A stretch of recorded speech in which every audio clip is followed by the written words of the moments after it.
it's Kay. Welcome back to my channel. For today's video, we will be picking my August TBR. Before we do that, let's do a quick check-in of my July TBR. Out of the 6 books on my July TBR, I have read 3 and DNF'd 2 of them. The 2 I ended up DNFing were When You Wish Upon a Lantern.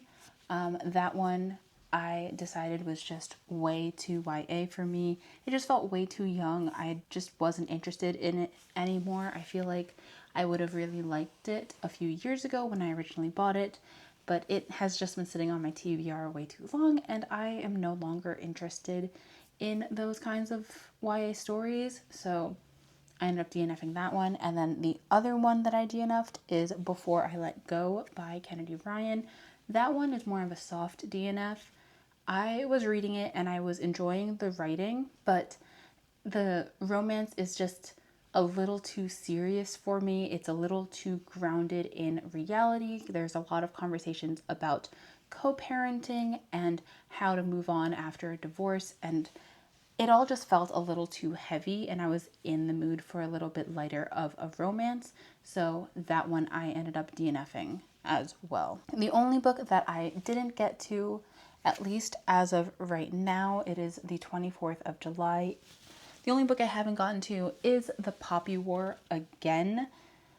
Eventually I am going to read it. I feel like I just keep pushing it off because I know that it is such a dark and heavy story. I know a lot of people end up crying to it. That is a war story, and like a lot of R.F. Kuang books just take a lot of brain power. So I keep getting a little anxious about it and pushing it off. But eventually I will get around to it. I really would like to have read more of her books before Taipei Story comes out. I only have 2 months before that comes out, and we're not making really good progress. That aside, I think we can get started on picking my August TBR. We will be using the deck of cards again. Let's just get started, give the cards a good shuffle, and then pick our first prompt. Oh my god, that was a terrible shuffle. Try that again.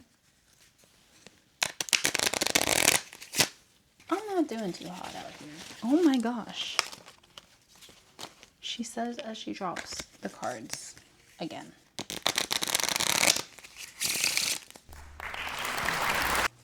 Okay, first prompt is the 6 of Hearts. That is a book published before 2015. Okay, for a book published in 2015, we have quite a few options. First, we have My Grandmother Asked Me to Tell You She's Sorry by Fredrik Backman. I just finished reading A Man Called Ove, so I am primed and ready for my next Fredrik Backman book. This one follows Elsa, who is 7 years old. Her best friend is her grandmother, but then one day her grandmother dies and leaves behind a series of letters apologizing to the people she has wronged. And Elsa, per her grandmother's instructions, go to an apartment building full of misfits, monsters, attack dogs, and old crones, but also to the truth about fairy tales and kingdoms and a grandmother like no other. Then we have a couple classics. We have The Catcher in the Rye. I honestly don't know what this is about at all. I just know that it's one of those like American classics. I think it's American. I just know that it's a classic that people read in school, and I have not read it yet. A Tree Grows in Brooklyn. This is, I don't know if it's a classic. I think it's a modern day classic. Oh no, this is from the 40s. I saw this as part of a classic section. My dad recently read this on audio and recommended it to me, said that it would be really good for me. However, I am really busy in August, and so the fact that it's like really chunky, I kind of think August might not be the right month for this, so we might not choose this one. And then the last 2 are 2 books from my childhood. The Tale of Despereaux by Katie Dicamillo and Island of the Blue Dolphins by Scott Odell. Both of these were books that I absolutely loved as a kid, and I've been wanting to do a video project where I reread my childhood favorite books and see if they still hold up. So I might end up choosing one of these. Honestly, I think out of everything, the one I'm leaning the most towards is Island of the Blue Dolphins. Like I said, I absolutely loved this one as a child. I reread this multiple times in elementary school. It's about this girl, a native girl who gets left behind on an island with her brother after their tribe is being relocated for some reason. And so it's about her survival on this island, and I really, really enjoyed this one when I was younger. So I'm excited to try this again. But book 1 on the August TBR is Island of the Blue Dolphins. Then prompt 2, we'll go with one down here, is the King of Diamonds. So for a king, we'll play TBR War, and that just means I will pick 2 books that I want to read. They will go head to head in a game of war. Whichever book has the higher card will be chosen. So let me pick 2 books really quick. Okay, so the 2 books I ended up choosing are Hollow Fires by Samira Ahmed and Cleopatra and Frankenstein by Coco Mellors. Both of these have been on my physical TBR for multiple years, and I feel like I just need the push to get to them. Let's pull a couple cards. Card number 1 is going to go for Hollow Fires, and then card number 2 is going to go for Coco Mellors. Oh my god. I just dropped all of them, but card number 1 is a 10, and then not looking, card number 2 is a 4. That means that Hollow Fires by Samira Ahmed will be the second book on my physical TBR, or on my August TBR, I should say. This follows a girl who wants to be a journalist. She is following the clues, trying to write about a boy who was murdered. The boy is Jawad Ali, and he had built a cosplay jetpack that a teacher mistook for a bomb, and that mistake got him arrested. The arrest got him labeled a terrorist, and the label got him killed. The girl is trying to uncover the truth about Jawad. So that is book number 2. Gathering all my cards back up because, I don't know, I am a mess today. Prompt number 3 is a 6 of Clubs. The 6 of Clubs is a book with multiple points of view. My go-to for books with multiple points of view are romance books, because a lot of the times, romance and romantasy, a lot of the times will have chapters from both perspectives. So let's see if I can find any. For multiple points of view, I came up with 2 options, neither of them romance, despite what I was saying. The first is Remarkably Bright Creatures by Shelby Van Pelt. This one, I believe, has a few chapters from the point of view of the octopus. I don't really know what this book is about. I just kind of remember that detail and that a lot of people really enjoy this. So I'm kind of interested in reading this one. And then the other option is Japanese Gothic by Kylie Baker. This is a dual timeline, so you have chapters from characters in both timelines. So these are the 2 options I have right now, and I really am wanting to read both of them. I don't know which I'm leaning more towards, because this is on my 26 and 2026, but this, especially the cover and edges, just give summer to me. I don't know if it's actually a summer book, but just the art of it feels very summer. Okay, I think I'm gonna go with Remarkably Bright Creatures for now, and then see if I can squeeze Japanese Gothic into a different prompt. So book number 3 is Remarkably Bright Creatures. Prompt number 4, oh, I hit you guys, I'm so sorry. Prompt number 4 is a jack.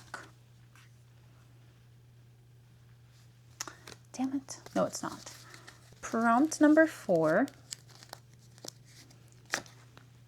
is a queen.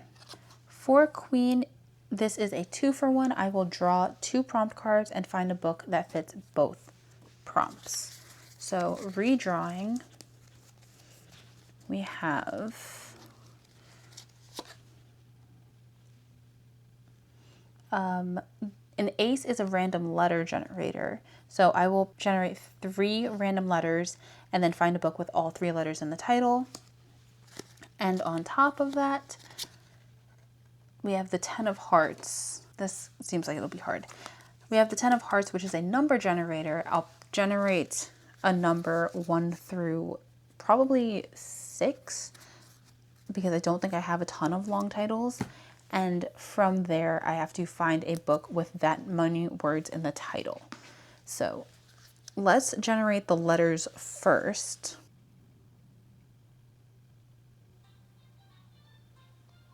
First letter is F, then N, and lastly, we have I. So we need a book that has F, I, and N in the title, and then how many words does the title need to be? Generating a number 1 through 6. Generate 3. 3-word title with F, I, and N in the title. Okay, let's see what I could find. Okay, I'll be honest, I didn't really think I was going to be able to find one, but I did. We have First and Forever by Lynn Painter. This is her newest release. This is about a football player and a fan who end up having to fake date because of some argument that they have on a talk show. I am really excited. A lot of Lynn Painter's romances are just really cute and a good time for me. They're very quick and easy reads. And so I am excited to pick this one up and try it.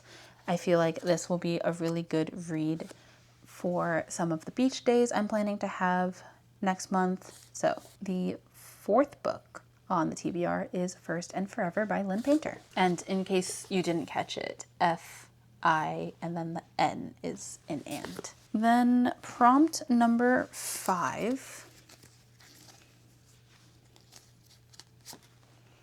is the 5 of Diamonds.